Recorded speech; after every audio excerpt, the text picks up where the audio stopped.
रहस्य, ये शब्द सुनते ही हमारे मन में इसके पीछे की कहानियों और तथ्यों को जानने की जिज्ञासा और बढ़ जाती है। हम मनुष्यों की जीवन लीला भी कमाल की है। हम जो चाहते हैं, जिसका ख्वाब हमेशा देखा करते हैं, वो कभी नहीं होता, और जिन चीज़ों के बारे में हम कभी सोचना भी पसंद नहीं करते हैं, वो एकदम से हमारे माथे पर आ फूटता है। मैं बात को ज़्यादा घुमाना नहीं चाहूँगा। आज की ये कहानी मेरे जीवन के कुछ ऐसे अनसुलझे रहस्यों से जुड़ी हुई है जिन्हें मैं आज तक नहीं समझ पाया। आज की कहानी शुरू करने से पहले मैं आप लोगों से इतना ही कहना चाहूँगा कि वीडियो को जरा भी स्किप ना करें, अन्यथा आप लोग इस पूरी कहानी को समझने से वंचित रह जाएंगे। तो आइए शुरू करते हैं आज की एक और दिल दहला देने वाली, रहस्यों से भरी मेरे जीवन की एक सच्ची कहानी। दोस्तों, मेरा नाम अमन है। गर्मी का महीना था और मैं अपने छत पर गर्मी के कारण गहरी नींद में सोया हुआ था कि तभी अचानक मेरे कानों से एक ध्वनि आकर टकराई, और वो आवाज़ किसी बिल्ली की रोने की थी। उस आवाज़ को सुनते ही मेरा शरीर सचेत हो गया, लेकिन मेरा आँख नहीं खुल रहा था। अजीबोगरीब ख्याल और बेहद ही भयानक दृश्य मेरे आंखों के सामने दिखाई देने लगी, जिससे मेरा पूरा शरीर पसीने से तरबतर हो गया। लेकिन अभी भी मेरी आंख नहीं खुल रही थी कि तभी अचानक ही मैंने काले अंधेरे में देखा कि मेरी दादी सड़क पर लेटी हुई, जिनके शरीर में जगह जगह चोटें लगी हुई थी और पूरे शरीर में से खून बह रहा था। इतना देखते ही मैं एकदम से दादी कह चीखता हुआ उठा, और जैसे ही मैंने सामने की ओर देखा तो मेरी दिल की धड़कन तेज हो गई। ऐसा दृश्य मैंने आज से पहले कभी नहीं देखा था। उस रात की उस तथ्य को विस्तार से जानने के लिए हमें वक्त में थोड़ा पीछे चलना होगा। मेरे साथ इन घटनाओं का सिलसिला शुरू हुआ आज से तकरीबन एक दशक पहले, जब मैं केवल 12 वर्ष का था। मैं अपने पूरे परिवार के साथ उस वक्त उत्तर प्रदेश के एक छोटे से गांव रामनगर में निवास करता था। मैं अपने परिवार का एकलौता लड़का हूँ। उस वक्त मेरे परिवार में हम कुल 5 जन थे। मेरे बूढ़े दादा दादी, मेरे माँ बाप और मैं। हमारा परिवार एक मध्यम वर्ग से था। उस दौर में टेक्नोलॉजी इतनी विकसित नहीं हुई थी। ज़्यादातर गांव में पलाने और लकड़ियों से बने हुए घर हुआ करते थे, और मेरा घर भी कुछ इसी प्रकार का था। सामने की ओर से खपड़े से बना हुआ कच्चा ढांचा, और पीछे चारों तरफ झाड़ियां सी घिरी हुई टाटें। सच कहूं तो भले ही उस वक्त हम पर गरीबी की चाबुक चल रही थी, लेकिन उस संकट की घड़ी में भी मेरे घर में सभी लोग हंसी खुशी से रहते थे। सन था 2014, जब हम लोगों ने पहली बार अपने गांव को अलविदा कहा। दरअसल मेरे चाचा चंडीगढ़ में अपने पूरे परिवार के साथ रहा करते थे, और जैसे ही उन्हें हमारे घर के हालातों के बारे में पता चली, उनसे रहा नहीं गया, और उन्होंने फौरन ही हम सब लोगों को अपने पास बुलाना उचित समझा। जहाँ तक मुझे पता था, मेरे चाचा बड़े ही नेक दिल स्वभाव के व्यक्ति थे, लेकिन मुझे इस बात की जरा भी भनक नहीं थी कि अब मेरे जीवन में इतना बड़ा बदलाव होने वाला है। कुछ ही दिनों में मैं अपने पूरे परिवार के साथ चंडीगढ़ अपने चाचा के साथ शिफ्ट हो गया। मेरे चाचा ने चंडीगढ़ में अपना व्यापार काफ़ी अच्छे से विकसित कर लिया था। उन्होंने अपने घर के बगल में ही हम सबको रहने के लिए एक रूम दिलाया। अब हमें वहाँ गए। देखते ही देखते 2 महीने गुजर गए। अब मैंने भी वहीं एक स्कूल में अपना दाखिला करा लिया था। वक्त गुजरता गया और हम सब गांव को पूरी तरह लगभग भूल ही गए थे। कभी कभार मेरे पापा और मेरे चाचा गांव में जाया करते। मेरी चाची और मेरी मम्मी एक सगी बहन की बातें मिलजुल कर रहती थी। सब ठीक चल रहा था कि एक दिन रात के तकरीबन 2 बजे मेरे दरवाजे पर दस्तक हुई, और उस वक्त मैं अपने कमरे में बिल्कुल अकेला था। दरअसल मेरी माँ मेरे चाची के घर उनके लड़के के जन्मदिन पर रुकी हुई थी। जहाँ गया तो मैं भी था, लेकिन मैं अपने स्कूल से मिले लर्निंग होमवर्क के चलते जल्दी ही चला आया था। आधी रात दरवाजे पे यूं दस्तक की आवाज़ से मैं थोड़ा घबरा गया, और घबराई हुई आवाज़ में मैंने एकदम से कहा, माँ इतना देर क्यों हो गया? मेरे इतना कहने पर भी सामने से कोई जवाब नहीं आया, जिससे मेरी घबराहट थोड़ी और बढ़ गई। थोड़ी हिम्मत करते हुए मैं एक बार फिर आवाज़ लगाने ही जा रहा था कि तभी एकदम से मेरे कमरे की लाइट चली गई और फिर अचानक से मुझे ऐसा लगा कि कोई ठीक मेरी गर्दन के पास मोटी सांसें ले रहा हो। उस अंधेरे कमरे में अकेला डर के मारे मैं घुटनों पर बैठ गया। अपनी आंखें बंद कर तकियों से मैं अपना मुंह छुपाने की कोशिश कर रहा था कि तभी एक बार फिर से मेरे दरवाजे पर दस्तक हुई और कमरे के बाहर से एक रोंगटे खड़े कर देने वाली आवाज़ सुनाई दी। उस आवाज़ को सुनते ही मेरी हवाइयाँ उड़ गई और जोर से मेरे मुंह से चीख निकल गई।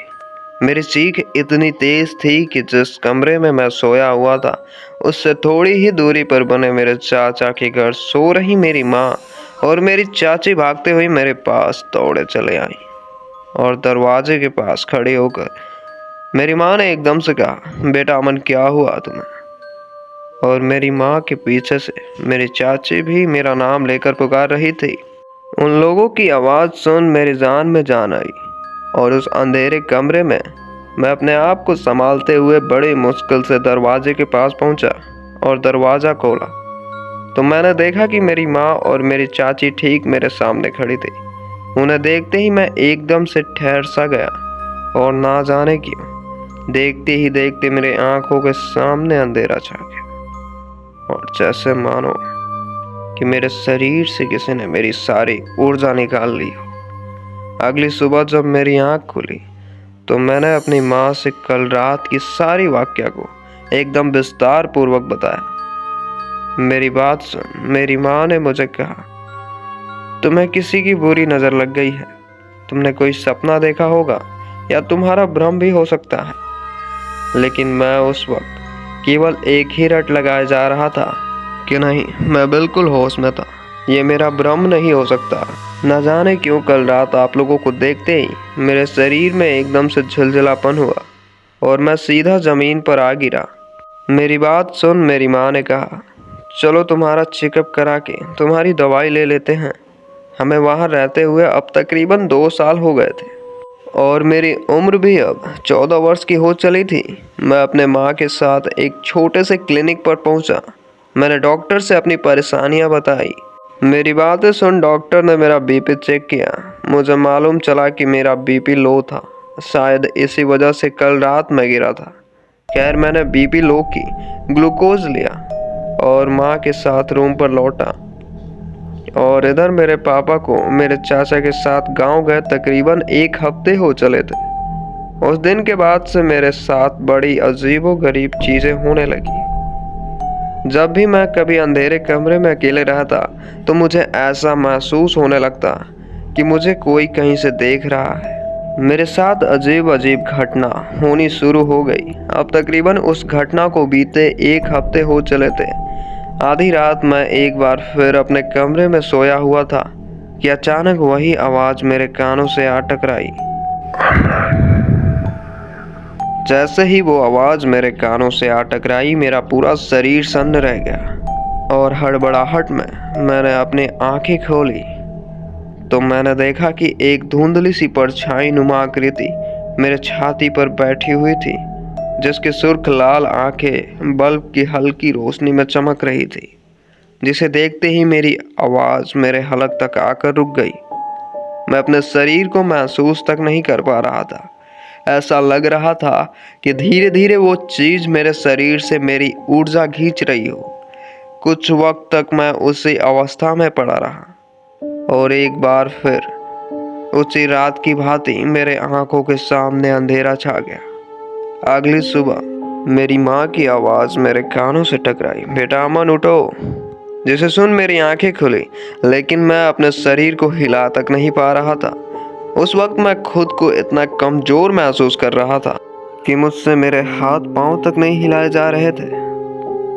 बड़ी मुश्किल से मैंने खुद को संभालते हुए बिस्तर से नीचे उतरा और ज़मीन पर पाँव रखते ही मैं धड़ाम से नीचे गिर पड़ा और एक असहनीय दर्द मेरे पैर में होने लगी। दर्द के कारण मैं अपने माँ को आवाज़ लगाने लगा मेरी माँ दौड़ते हुए एकदम से मेरे नज़दीक आई और मेरी हालत देख अपने माथे पर हाथ रखते हुए ज़मीन पर बैठ गई। दर्द से कराहते हुए मैंने अपनी माँ से कल रात की सारी वाकया सुनाई। मेरी बातें सुन मेरी माँ ने एकदम से कहा, तू सच कह रहा था बेटा, अब हम यहाँ नहीं रहेंगे, अब हम अपने गांव लौट चलेंगे। इतना कहते हुए मेरी माँ एकदम से मेरे कमरे से निकल गई और कुछ देर बाद मेरी चाची और एक डॉक्टर के साथ कमरे में वापस लौटी और इधर मैं अपने पैर को अपने हाथों से दबाए दर्द से कराह रहा था। मुझे ऐसा करता देख सबने मेरे हाथों को अपने पैरों से हटाने को कहा और जैसे ही मैंने अपने हाथों को अपने पैर से हटाया तो मेरे पैर को देख सबकी आंखें फटी की फटी रह गई, क्योंकि मेरे पैर पर किसी के दांत से काटे जाने का निशान बना हुआ था और उस जगह के चारों तरफ काला धब्बा बना हुआ था, जिसे देख मेरी माँ मुझसे कहने लगी, अब हम यहाँ नहीं रुकेंगे, हम अब फिर से अपने गांव लौट चलेंगे। डॉक्टर ने मुझे दर्द का इंजेक्शन लगाया और कुछ दवाइयाँ देकर चला गया और इधर कमरे में मैं और मेरी माँ और मेरी चाची अब मौजूद थे। सब लोग मुझसे मेरे दर्द और उस निशान के बारे में पूछ रहे थे। जैसा कि मैंने कल रात की वाकया अपनी माँ को बताया था, उन्होंने उसी बात को मेरी चाची से कह डाली, जिसे सुन मेरी चाची के चेहरे पर एक अजीब सा मुस्कान उभरा और वो एकदम से उठकर मेरे कमरे से बाहर लौट गई। मैंने आज से पहले अपने चाची का ऐसा स्वभाव कभी नहीं देखा था। मेरी माँ मेरे पास ही उदास बैठी हुई थी कि अचानक मेरी माँ के मोबाइल की घंटी बजी। मेरी माँ ने फ़ोन उठाया ही था कि सामने से मेरे पिताजी की दर्द भरी आवाज़ सुनाई दी कि अब मेरी दादी इस दुनिया में नहीं रही, अब हमें घर लौट आना चाहिए। उसी दिन रात के तकरीबन 8 बजे मैं और मेरी माँ ने चंडीगढ़ से रामनगर के लिए ट्रेन पकड़ा। मेरी चाची हमारे साथ नहीं जा रही थी, ना जाने क्यों वो हमारे साथ जाने से इनकार कर रही थी। खैर हम अगले दिन शाम के तकरीबन 7 बजे तक अपने गांव रामनगर पहुंचे तो हमने देखा कि मेरे घर के बाहर मेरे दादी के दूर दूर के रिश्तेदार और सगे संबंधी आए हुए थे। हमें आने में देर हो गई थी। मेरे कहने का तात्पर्य ये है कि हम जब तक पहुंचे मेरे दादी का अंतिम विदाई हो चुका था। मैं अपने घर के अंदर चला गया और लगभग 2 साल बाद मैं अपने घर लौटा था। तभी मैंने देखा कि मेरे पीछे वाला कमरा जो टाट का बना हुआ था, मेरे पापा ने अब उसे ईंट का पक्का कमरा बनवा दिया था। मैं उसी कमरे के छत पर चला गया और वहीं लेटकर अपने दादी को याद कर रोने लगा और रोते रोते कब मेरी आंख लग गई मुझे पता ही नहीं चला कि तभी एक बार फिर मुझे वही औरत अपने सपने में दिखाई दी जिसे मैंने चंडीगढ़ में देखा था। जैसे एकदम से मेरी आंख खुली और मैं नीचे सब लोगों के बीच भागता हुआ दौड़ा चला आया। मेरे घर पर मेरे दादी के मौत से सब लोग सदमे में थे। पूरे घर में मातम का माहौल बना हुआ था। इस वजह से मैंने इस बात को घर वालों से छुपा लिया। गांव में आने के बाद भी मुझे बुरे सपने दिखने बंद नहीं हुए। हर रात मुझे उसी औरत की धुंधली परछाई मेरे सपनों में दिखाई दे रही थी। कुछ दिन मेरे यूं ही गुजर गए और एक रात मैं अपने छत पर गर्मी के कारण गहरी नींद में सोया हुआ था कि तभी अचानक मेरे कानों से एक ध्वनि आकर टकराई और वो आवाज़ किसी बिल्ली की रोने की थी। उस आवाज़ को सुनते ही मेरा शरीर सचेत हो गया, लेकिन मेरी आंख नहीं खुल रही थी। अजीबोगरीब ख्याल और बेहद ही भयानक दृश्य मेरे आंखों के सामने दिखाई देने लगी थी, जिससे मेरा पूरा शरीर पसीने से तरबतर हो गया। लेकिन अभी भी मेरी आंख नहीं खुल रही थी कि तभी अचानक ही मैंने काले अंधेरे में देखा कि मेरी दादी सड़क पर लेटी हुई हैं, जिनके पूरे शरीर में जगह जगह चोटें लगी हुई थी और पूरे शरीर में से खून बह रहा था। इतना देखते ही मैं एकदम से दादी क्या चीखता हुआ उठा और जैसे ही मैंने सामने की ओर देखा तो मेरी धड़कन और तेज हो गई। मैंने देखा कि मेरी दादी ठीक मेरे सामने लेटी हुई थी और वो मुझे घूरे जा रही थी। इतना देखते ही मैं तुरंत अपनी नजरें दूसरी ओर फेर ली और एकदम से मैं उठकर नीचे सीढ़ियों से उतर ही रहा था कि अचानक मुझे पीछे से किसी ने जोर का धक्का दिया, जिसके कारण मैं सीढ़ियों से सीधा नीचे गिर पड़ा और मेरे माथे पर चोट लगी और मैं उसी क्षण बेहोश हो गया। जब मेरी आंख खुली तो मैंने अपने आप को खाट पर लेटा हुआ पाया और मेरे इर्द गिर्द मेरे परिवार वाले मुझे घेरे हुए खड़े थे और मेरे माथे पर पट्टी बंधी हुई थी। मैं उसी क्षण फूट फूट कर रोने लगा और रोते हुए कुछ महीनों से घट रही उन घटनाओं का जिक्र अपने परिवार वालों से करने लगा। मेरी ये दुर्दशा देख मेरे बाबा एकदम से बोल उठे, इसे किसी की बुरी नज़र लग गई है। मैं तुरंत ही किशनधारी बाबा के पास इसे ले जाना चाहिए। अब यही कुछ उपाय बताएंगे। सुबह के तकरीबन 10 बज रहे थे जब सब लोग मुझे लेकर किशनधारी बाबा के निवास स्थान की ओर बढ़ने लगे। किशनधारी बाबा हमारे इलाके में बहुत प्रसिद्ध थे। कहा जाता है कि उन्हें साक्षात माँ काली का आशीर्वाद प्राप्त है। लगभग 1 घंटे में हम किशनधारी बाबा के निवास स्थान पर पहुंचे और माता के मंदिर पर पहुंचते ही मेरे शरीर से पसीना छूटने लगा। ना जाने क्यों मेरे पांव कांपने लगे थे।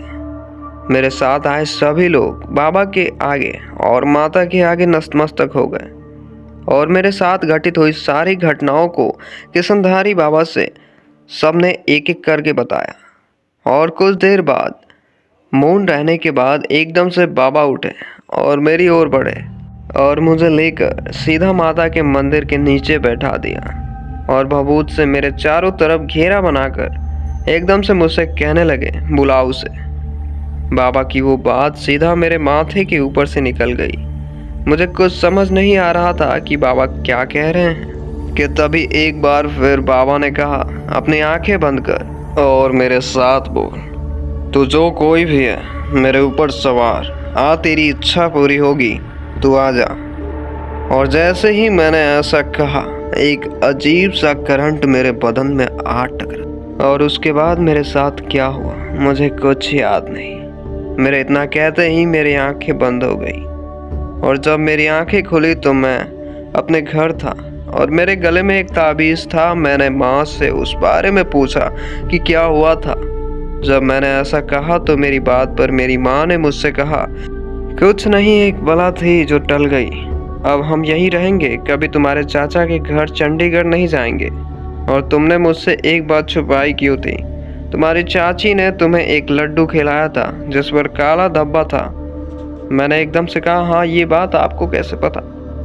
मेरी माँ ने मेरे सवाल का कोई जवाब नहीं दिया और मुझसे कहने लगी, बेटा, तुम्हारी चाची ने ही उस लड़की के प्रेत को तुम्हारे ऊपर अभिमंत्रित कराया था। बेटा, दरअसल तुम्हारे चाचा चाची ने जो कमरा हमें रहने के लिए दिया था, उसी कमरे में एक 23 वर्ष की लड़की रेंट पर किराया देकर रह रही थी। और एक दिन तुम्हारे चाचा और उसके नीच दोस्तों ने शराब के नशे में उसका हत्या कर दिया। उसके बाद से उस लड़की की आत्मा जाग उठी और सबको सताने लगी। तब जाकर एक तांत्रिक ने उन्हें ये सलाह दी कि किसी करीबी को उस कमरे में रहने के लिए दिया जाए और फिर हमें बुलाया गया। इतना कहकर मेरी माँ ने केवल मुझसे एक ही शब्द कहा, बेटा, ये ताबीज़ कभी मत उतारना। और अब उस घटना को गुजरे तकरीबन 10 साल हो गए हैं, लेकिन ये मेरे लिए आज भी रहस्य है कि मुझे क्या हुआ था। शायद मुझे इस बात की जानकारी इसलिए नहीं दी गई हो कि कभी कभी कुछ रहस्य को रहस्य ही रहने देना चाहिए। तो दोस्तों, आज की कहानी में बस इतना ही।